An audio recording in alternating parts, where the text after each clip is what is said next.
Hello students, आज अपन देखेंगे 10th class का वन लाइनर क्वेश्चन है और इससे एग्ज़ाम में किस तरीके से प्रश्न पूछे जाते हैं वो भी देखेंगे आज अपन।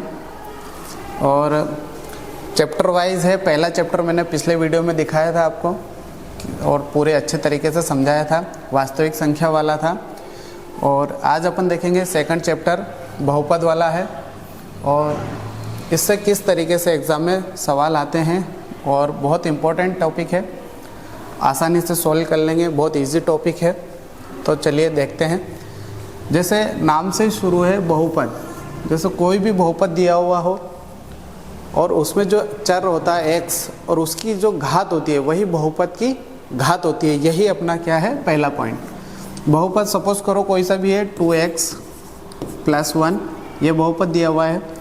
तो जो चर होता है x, इसकी जो घात होती है वही इस बहुपद की क्या हो जाएगी, घात हो जाएगी। ठीक है, सपोज करो 2x² + 1 हो तब तो इस बहुपद की घात पूछी जाएगी। तो ऑप्शन आएगा 1 2 3 4। तो जो अधिकतम घात होगी चर की वही अपना आंसर हो जाएगा। ठीक है, आई होप आपको इजीली तरीके से समझ आ गया होगा।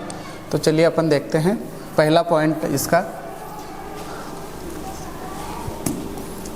चर x के बहुपद px में x की उच्चतम घात, ठीक है, x की उच्चतम घात ही क्या कहलाती है, बहुपद की घात कहलाती है।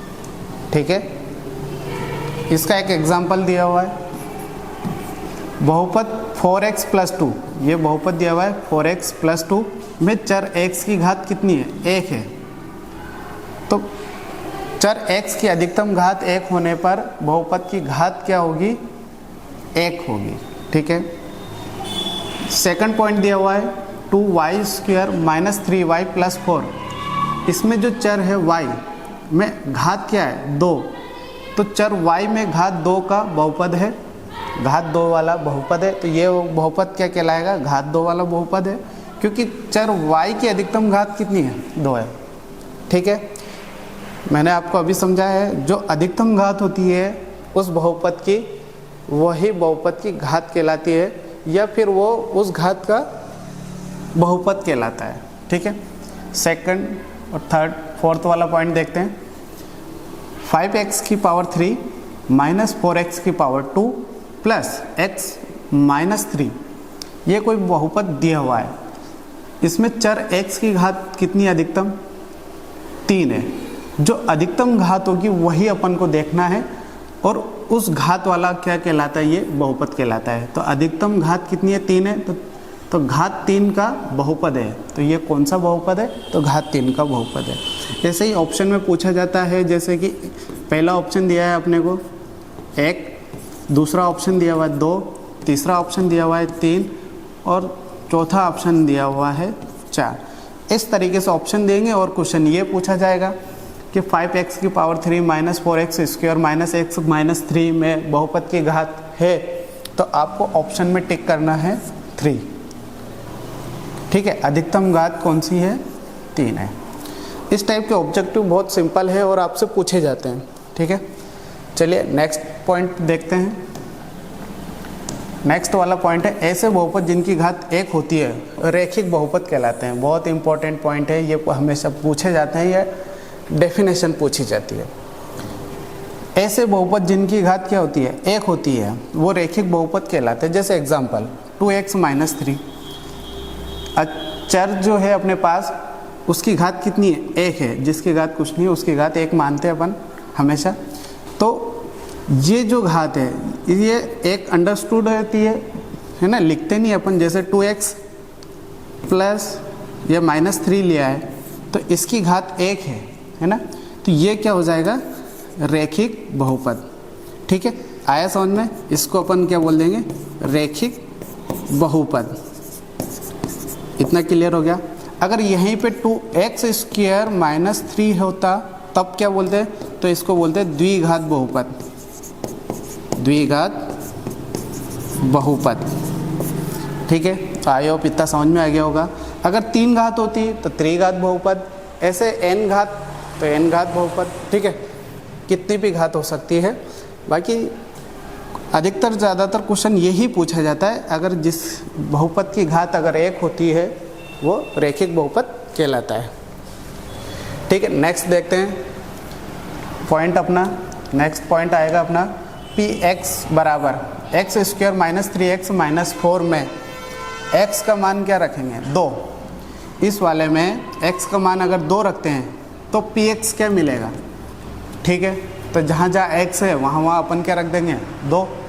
तो जैसे पी एक्स की जगह यहाँ पे रख दिया 2, x की जगह क्या रख दिया 2, यहाँ पे एक्स स्क्वायर x की जगह क्या रख दिया 2, 2 का स्क्वायर माइनस 3x की जगह क्या रख देंगे 2 माइनस 4। ठीक है, इसको सॉल्व करने पे अपन को मिलेगा -6। ठीक है, इसको सॉल्व करेंगे तो क्या मिलेगा अपन को -6। तब उसे क्या कहते हैं, तो यह x बराबर 2 पर बहुपद px का मान कहलाएगा। जो निकला अपना -6 वो x बराबर 2 पर बहुपद का px का मान निकलेगा।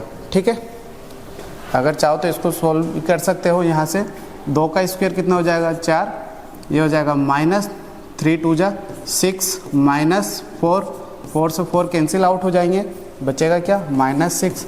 ये जो -6 जो आंसर आया है इसको अपन बोलेंगे x बराबर 2 पर बहुपद px का मान है। ठीक है, तो ये क्लियर हो गया। कुल मिला के क्वेश्चन आता है इतना कि बहुपद में x बराबर 2 रखना है, तब उसको सॉल्यूशन क्या होगा, तो ये शून्यांक उसका सॉल्यूशन निकलेगा। ठीक है, अगला वाला पॉइंट देखते हैं। इसका अगला पॉइंट देखते हैं। यदि बहुपद px में x को किसी वास्तविक संख्या k के प्रतिस्थापन करने पर बहुपद का मान 0 प्राप्त होता है, तो अर्थात pk बराबर 0, तो k बहुपद का शून्यांक होता है। किसी भी बहुपद में अगर किस मान अपन रखते हैं, ठीक है, और वो 0 के बराबर आ जाता है, तो वो जो मान है वो क्या कहलाएगा, उस बहुपद का शून्यांक कहलाएगा। ठीक है, आई होप आपको समझ में आ गया होगा। ठीक है, ये इसकी डेफिनेशन है। अभी अपन सोल्व करेंगे, आगे क्वेश्चन आएंगे इसमें। ठीक है, तो आगे देखते हैं नेक्स्ट पॉइंट। बहुपद जैसे यहाँ दिया हुआ है, बहुपद px बराबर दिया हुआ है x square minus 3x minus 4 का x बराबर -1 का मान। ठीक है, तो अपन क्या करेंगे, इस जगह पे px बराबर x square minus 3x minus 4 में x का मान क्या रखेंगे -1। तो यहाँ पे p -1 रखा इक्वल टू एक्स स्क्वायर मतलब -1 का मान, क्योंकि x का मान क्या दिया हुआ है अपन को -1। तो यहाँ x की जगह क्या रख देंगे -1, माइनस लगाया 3, फिर x की जगह क्या रख देंगे -1 -4।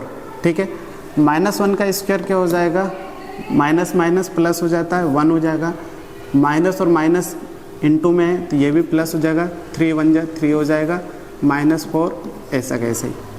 आगे करते हैं, 3 और 1 कितना हो जाएगा 4, -4 4 से कैंसिल आउट हो जाएगा, तो बचेगा क्या 0। ठीक है, तो अपन को क्या मिला, p -1 बराबर 0। ठीक है, p -1 बराबर क्या मिला अपन को 0।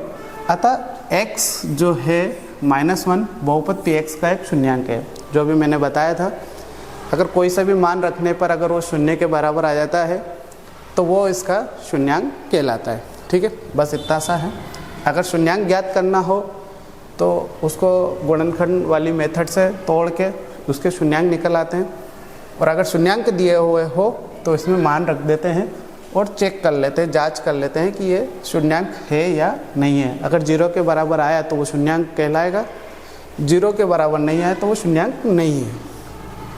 ठीक है, अगला पॉइंट देखते हैं इसका।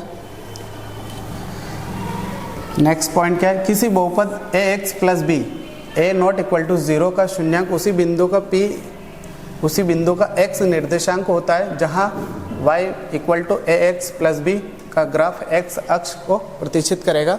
जैसा कि यहाँ सपोज करो ये दिया हुआ है, ये x रेखा है और ये y रेखा है। ठीक है, x निर्देशांक होता है उस बिंदु पर, तो जैसे कि ये x रेखा है, इस पे कोई ग्राफ प्रतिच्छेद कर रहा है, तो जहाँ प्रतिच्छेद कर रहा है जो बिंदु है वो बिंदु इसको क्या बोलेंगे, उस बिंदु को निर्देशांक बोलेंगे, ठीक है। और ये एक्स अक्ष के निर्देशांक हो जाएंगे क्योंकि एक्स अक्ष को ये क्रॉस कर रहा है, ठीक है। इसी तरीके से नेक्स्ट पॉइंट है, किसी n घात के दिए गए बहुपद के लिए ये ग्राफ x अक्ष को अधिक से अधिक n बिंदुओं पर प्रतिशत करता n घात के बहुपद का अधिक से अधिक शून्यांक हो सकते हैं। अर्थात ये है कि अगर मान लो द्विघात समीकरण है 2x + 1, ठीक है, इक्वल टू 0, तो द्विघात समीकरण के निर्देशांक या द्विघात समीकरण के शून्यांक कितने निकलेंगे, तो 2 शून्याङ्क निकलेंगे। कितने निकलेंगे, 2। त्रिघात समीकरण के या त्रिघात बहुपद के 3 शून्याङ्क। ऐसे ही n घात समीकरण है जिसकी पावर n है, तो उसके शून्याङ्क कितने निकलेंगे, तो उसके शून्याङ्क n निकलेंगे। मतलब n घात, जितनी घात उतने शून्याङ्क, ठीक है। तो इस तरीके से भी इसको याद रख सकते हैं, वही उसका डेफिनेशन लिखी हुई है। n घात, अतः n घात के किसी बहुपद के अधिक से अधिक शून्याङ्क पूछे जाते हैं तो कितने, n ऑप्शन में पूछा जाता है। ऑप्शन में 1, 2, 3 और n भी रख सकते हैं, तो n इसका ऑप्शन हो जाएगा, ठीक है। अगर द्विघात बहुपद के पूछे जाए कि कितने शून्याङ्क होते हैं, तो द्विघात के अधिक से अधिक 2 शून्याङ्क हो सकते हैं, ठीक है। इसमें आते हैं नेक्स्ट वाला पॉइंट। नेक्स्ट पॉइंट देखते हैं, बहुपद px का ग्राफ x अक्ष को 3 बिंदुओं पर प्रतिच्छेद करता है, अतः बहुपद px के कितने शून्याङ्क होंगे, 3 शून्याङ्क होंगे। जितने बार वो अगर x अक्ष को प्रतिच्छेद करेगा उतने ही शून्याङ्क होंगे, ठीक है। ठीक, तो आई होप इसको समझ में आ गया होगा।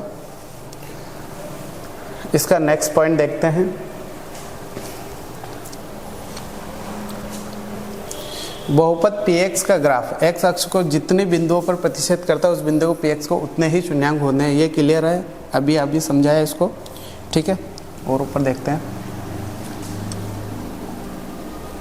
रैखिक बहुपद का व्यापक रूप, रैखिक बहुपद का व्यापक रूप ये है ax + b, ये रैखिक बहुपद है, ठीक है।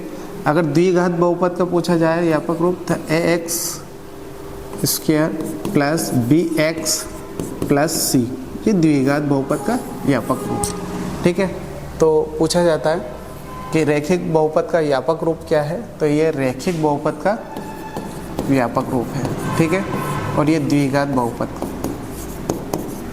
है ना, जहाँ a चर x का गुणांक है और b अचर पद है। अब यहाँ ये है a जो है, यहाँ पे a जो है x का गुणांक है रैखिक बहुपद में, यहाँ पे a जो है x² का गुणांक है, ये अभी ध्यान रखना। और b जो है x का गुणांक है और c अचर पद है, ठीक है। आगे देखते हैं द्विघात बहुपद का व्यापक रूप। मैंने अभी आपको बताया ये वाला है द्विघात बहुपद का व्यापक रूप, जहाँ a b c वास्तविक संख्या है। a ≠ 0 होगा, हमेशा याद रखना, इधर द्विघात समीकरण के लिए है। नेक्स्ट पॉइंट देखते हैं, px बराबर ax² + bx, ये द्विघात समीकरण दी हुई है, + c। द्विघात बहुपद के शून्याङ्क अल्फा और बीटा होते हैं, तो अगर इसके शून्याङ्क अगर निकालते हैं और वो शून्याङ्क अपन को प्राप्त होते हैं अल्फा और बीटा के रूप में, तब पूछा जाता है कि शून्याङ्कों का योग क्या होता है। तो शून्याङ्कों का योग जो अपन ने निकालते हैं अल्फा और बीटा होता है, इनको योग कर देते हैं, मतलब जोड़ देते हैं। तो इसका जो फार्मूला निकल के आता है वो निकल के आता है -b/a, ठीक है। b क्या होता है, यहाँ पे b क्या होता है, ये x का गुणांक होता है, x का गुणांक होता है। और a क्या होता है, x² का गुणांक होता है,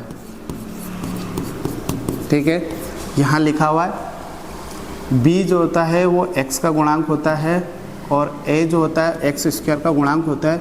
बस इतना से याद रखना कि b के आगे क्या लगा देते हैं, माइनस लगा देते हैं, तब अपन को शून्याङ्कों का योगफल ज्ञात हो जाता है, ठीक है। ऐसे ही शून्याङ्कों का गुणनफल पूछा जाता है।